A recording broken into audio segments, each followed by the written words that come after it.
Nama beliau Haji Farid Wajdi, SOI, MM. Beliau adalah Kasubag Tata Usaha Kantor Kementerian Agama Kabupaten Goa. Beliau pernah juga menjadi Kepala KUA Kecamatan Bulu dan Bulu, termasuk penghulu senior. Ya mungkin sebentar kalau seumpamanya mau tanya-tanyakan biodatanya beliau, biar beliau yang sampaikan sendiri. Untuk mempersingkat waktu kepada Bapak narasumber, disilahkan dengan hormat.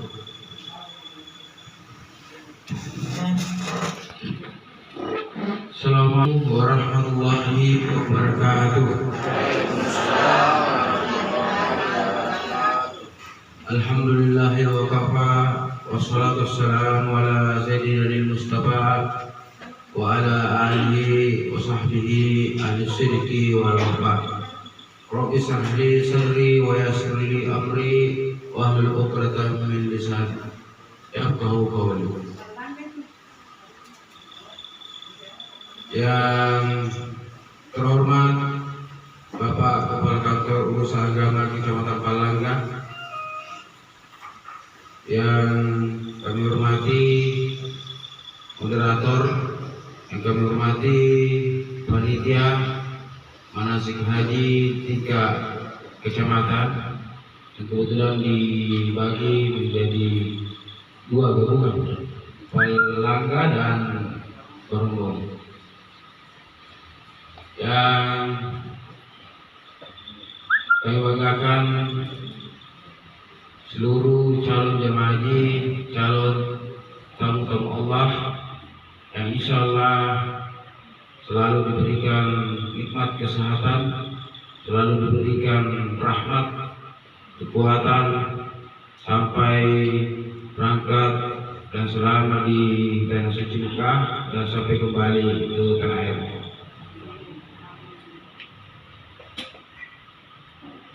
Puji syukur kepada Allah Subhanahu wa taala karena tentunya kita selalu senantiasa diberikan nikmat iman dan ihsan, begitu pula nikmat Islam yang senantiasa kita pegang.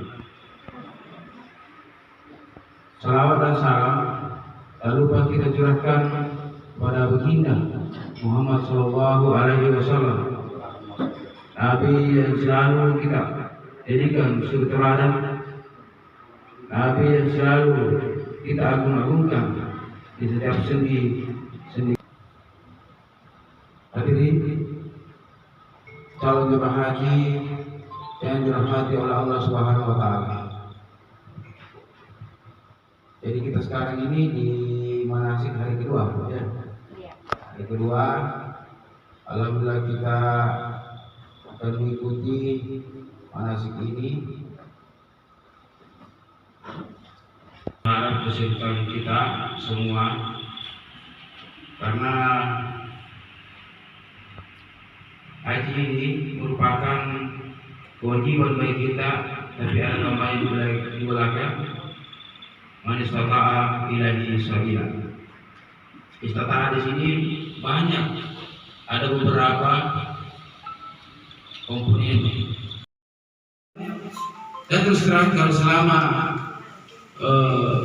ini baru melaksanakan tayamum ketika menuju tanah suci Mekah, ketika di pesawat, karena selama ini alhamdulillah yang disarankan untuk bertayamum adalah orang sakit.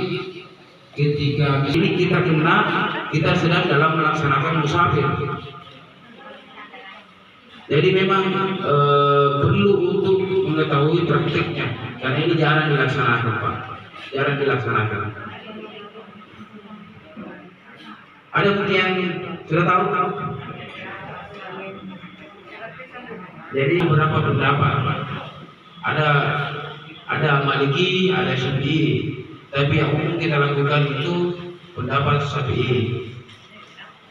Pertama, tayamum itu harus masuk waktu, sudah masuk waktunya. Yang kedua, tidak ada air. Jadi kita melaksanakan tayamum melalui wadah media yang ada di depan kita. Ada bisa di dinding pesawat, bisa di meja kursi yang ada di depan kita. Jadi pertama kita lakukan,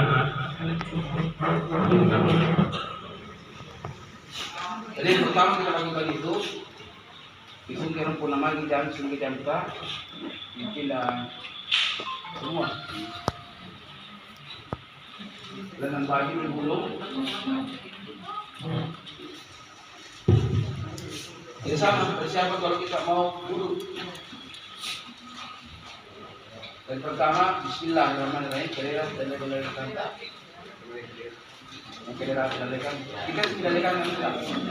anggap praktek. Kalian ketika yang debu, yang dinding atau pesawat. Jadi pas kita angkat tangan itu berniat. Tayamumah dibahas salat pada lillahi ta'ala. Nawaitu tayamumah dibahas salat pada lillahi ta'ala. Saya berniat tayamum untuk dibolehkan salat. Karena Allah Subhanahu wa taala Allah, bukan lirabul hadis asgar. Jadi kebolehan salat, karena wajibnya itu begitu wajibnya salat. Tidak ada pun air harus kita jauhkan dulu mensucikan diri. Jadi lewat dari debu yang suci. Sehingga Bismillah. Jadi angkat, ketika angkat di situ. Ini telapak tangannya harus betul-betul. Semua rapat. Jadi ada 3 yang harus ini dengan sini. Ketika diangkat di situ bisa pakai bahasa Makassar, bisa pakai bahasa Indonesia. Iya, Pak, yang mudah. Kalau yang mudah itu bahasa apa? Bahasa Indonesia. Bismillahirrahmanirrahim. Karena debunya yang di pesawat itu disalah harus semua di semua tempat itu pasti ada debu. Ada yang kasar, ada yang halus. Kalau kota Makassar biasa di tapi karena di pesawat itu harus tidak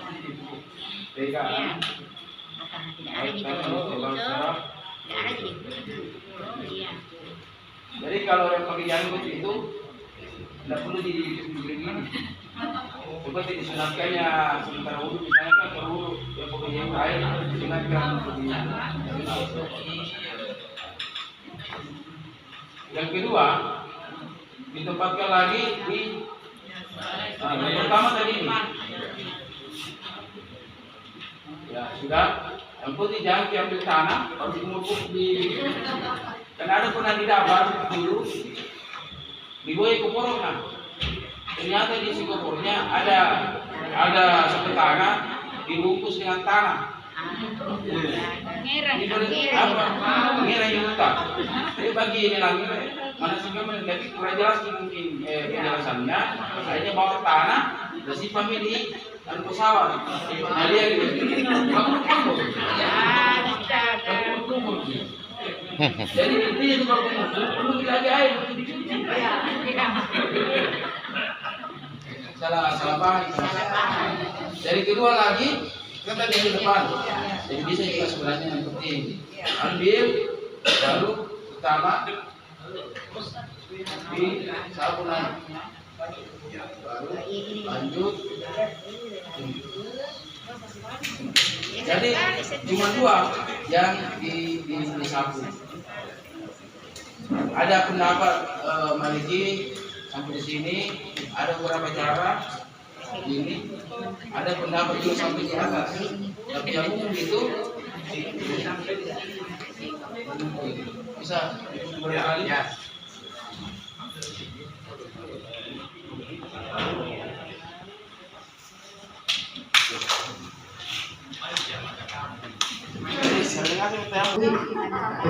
Masa ini di bawah jadi untuk praktek. Jadi tayamum ini misalnya salat dulu sampai asar, masuk nanti maghrib sampai isya tayamum lagi. Jadi setiap waktu salat ini karena salatnya itu mereka tayamum kalau belum masuk waktu salat belum, nanti masuk waktu salat. Jadi nanti masuk salat maghrib lagi mau dijamak ke isya tayamum lagi, walaupun tidak rusak. Walaupun misalnya tidak buang air apa semua membatalkan wudhu. Ada petugas kota kloter, pembimbing ibadah, ketika setiap masuk waktu akan koordinasi dengan kru pesawat, pegawai yang ada di pesawat, pilot dan pramugari atau pramugara. Akan berkoordinasi kita sudah berada di mana, waktunya sudah masuk, dan ketika sudah masuk maka pembimbing ibadah mengumumkan waktu salat dan kita sudah mulai semua bertayamum. Dari kini boleh kini rapi kecil tak, pemimpin tak untuk melihat contohnya. Kira-kira ini tayamum tidak ada lagi khusus untuk orang Palangga, pasti paham semua. Insyaallah. Biasanya kalau payah. Iya, Pak. Nah, itu kalau berupaya kenapa apa semua dalam pesawat ada bisa ditanya sama pemimpin ibadah. Ada ketua rombongan tak, ada ketua regu tak. Jadi ketua rombongan sudah ada di sini. Siapa ketua rombongan? Kalau ketua regu ya, ketua regu itu harus tahu regu tak siapa ketua regu tak. Kalau ada masalah ya lewat ketua regu. Ketua regu nanti kalau sudah diselesaikan ke ketua rombongan sudah selesai ke ketua kloter.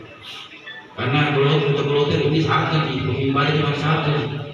Atau ke pendamping KBH, misalnya ada KBH yang diikuti ya di situ bisa lebih paham. Jadi ketika masuk ke salat itu sudah diumumkan, kita mulai tayamum dan siap-siap melaksanakan salat. Orang yang biasa naik pesawat bahkan sering naik pesawat, tapi salat di pesawat itu jarang kita lakukan karena kita misalnya karena ini barusan berkali ini kita melakukan berjamaah itu dibimbing sama ketua kloter dan pembimbing ibadah. Barangkali bagaimana ya praktiknya? Pesawat ini terbatas tempatnya, jadi kita tidak rubuh seperti waktu dalam ada tempat dan kita juga tidak sujud. Jadi saya bedanya yang tetap kita duduk kecuali pergerakan di waktu ruku dan sujud. Waktu ruku dan sujud jadi yang perlu tapi hampir sama. Cuma ruku itu sujud itu agak ke bawah. Seperti misalnya kita sudah takbirat ihram, ketika ruku kita tundukkan sedikit ke depan, dan ketika bangun kita bangun seperti yang semula, dan ketika sujud kita lebih rendah lagi. Ada orang yang ada itu meja di itu biasa dia turun dari sini tempatnya sujud.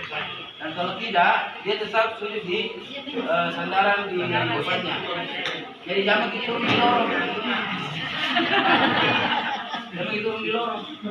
Karena itu tidak dibenarkan. Jadi khusus untuk saat di pesawat itu yang perbedaannya dengan nggak usah pakai berdiri lagi. Misalnya kalau berdiri lihat di pantat, lihat di ketua rombongan atau ketua kloter memberi contoh. Karena itu nanti pengeras suaranya ada di dalam pesawat. Itu diberikan memang tidak usah pakai berdiri lagi di lorong untuk tetap di tempat duduknya masing-masing. Dalam perjalanan ini nanti ini ada manasik, biasanya ada manasik dari pembimbing ibadah. Nah itu kegiatan-kegiatan kita dalam penerbangan nanti ada manasik diberikan oleh pembimbing ibadah kita. Yang kegiatan selanjutnya adalah berbanyak zikir, berserah diri kepada Allah Subhanahu Wa Taala, dan kegiatan yang lainnya istirahat pagi. Timbul mengikat kita ginawanawai beraneka jadi bukunya, banyak jadi buku anak-anak Allah Subhanahu Wa Taala yang menjaganya. Yang itu malah ngandre, malah giginum. Ternyata ditanya kenapa ki, malah kata tai, malah kata mea. Pokoknya kalau mau buang air ada WC dan ada, jangan malu-malu bertanya sama pramugari. Jangan malu-malu bertanya sama pramugari. Karena pramugari itu kasih contoh bagaimana kunci pintu, bagaimana menggunakan air, bagaimana menggunakan WC. Punya lagi misalnya buang air besar, buang hajat atau mau buang air kecil. Nah, itu utamanya di dalam itu, di bawah dalam ibu-ibu yang umur 60 tahun ke bawah, mereka mesti kabar. Mereka mesti kabar bisa ngoslet, tentu mengganggu pesawat, mengganggu penerbangan kita. Yang sampai gara-gara kena kecelakaan. Nauzubillah. Makanya bertanya nih. Kalau pertama bertanya sama pramugari, sama petugas atau cara dengan pintar. Bagaimana caranya? Jadi jangan kita nggak makan, nggak minum karena kartun itu susah. Nanti sampai di Madinah loyo begini nanti. Tidak ada yang bisa kita karena tidak tidur, tidak makan, dan tidak minum. Mana sih ceritanya walimatul safar, capek tidak tidur, sampai di asrama haji juga ada agak non-stop juga memberikan kabar. Ini di pesawat dikasih kesempatan istirahat karena di sana ada signal juga. Jadi yang mengatur pembianta, kayak itu rapi di kemain ini. Jadi istirahat sedikit karena di Madinah nanti di situ kita di sana melakukan salat arba'in, tentunya perlu fisik juga. Siarahi saya ketika saya meninggal nanti sama halnya ketika mensiarahinya ketika Rasulullah masih hidup. Jadi pergi ke siarah nanti bayangkan seakan-akan kita mensiarahinya bertemu langsung dengan Rasulullah Shallallahu Alaihi Wasallam. Jadi ada perbedaan, ada pertanyaan, yang mana lebih afdal, Mekah atau Madinah? Yang mana lebih afdal? Ada yang bilang Mekah, ada yang bilang Madinah. Tapi alasannya perlu kita tahu. Mekah lebih afdal karena ada di sana Baitullah. Ada Baitullah dan tempat wahyu pertama diturunkan di Mekah. Itu keistimewaannya ada di situ. Ya. Di Madinah ada jasad Rasulullah Sallallahu Alaihi Wasallam di sana. Ada jasadnya. Beberapa puluh tahun lalu ingin mencuri jasad Rasulullah. Karena itu diyakinkan itu. Kayak kira-kira bahwa pasti negaranya akan makmur, kaya dan aman. Jadi itu. Kedua, yang dilakukan di sana adalah salat arba'in. Apa yang dari salat arba'in berjamaah 40 waktu salat itu? Nanti ketika kita pulang kembali ke tanah air itu sudah merupakan kebiasaan kita. Jadi kesekarang yang diundang ini untuk 1940 berarti ada kemungkinan kami yang misalnya itu masuk di gelombang 2 itu akan berangkat pukul paling cepat pukul 19 pagi jam 7. Yang jadi pertanyaan saya terkait dengan menjamak sholat khususnya maghrib Isya menjamak kasar Isya. Apakah kami sudah bisa melakukan jamak sholat Isya pada saat melaksanakan sholat maghribnya, misalnya kami jamak asar, apakah itu sudah termasuk musafir ataukah nanti di pesawat untuk sholat Isyanya? Karena kalau menurut pendapat saya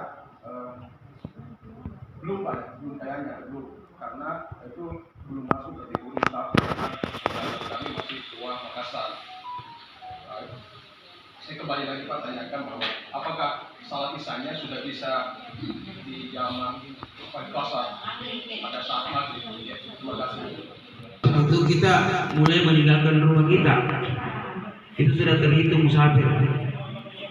Kenapa di Mekah kita sudah tidak menjamak lagi? Karena kita terhitung mukimin, sudah 40 hari akan tinggal di sana. Jadi sampai meninggalkan rumah kita malah di rumah kita sudah bisa.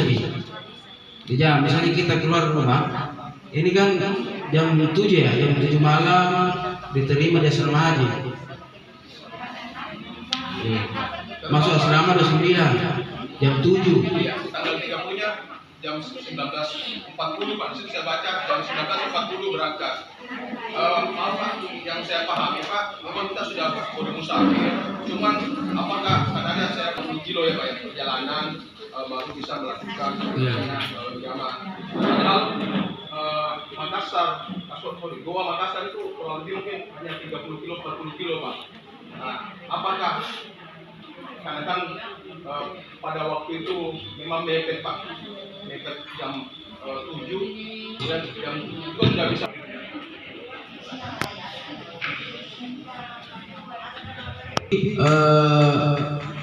3 jam sebelum pemberangkatan itu kita sudah masuk aula untuk persiapan semua seperti ini.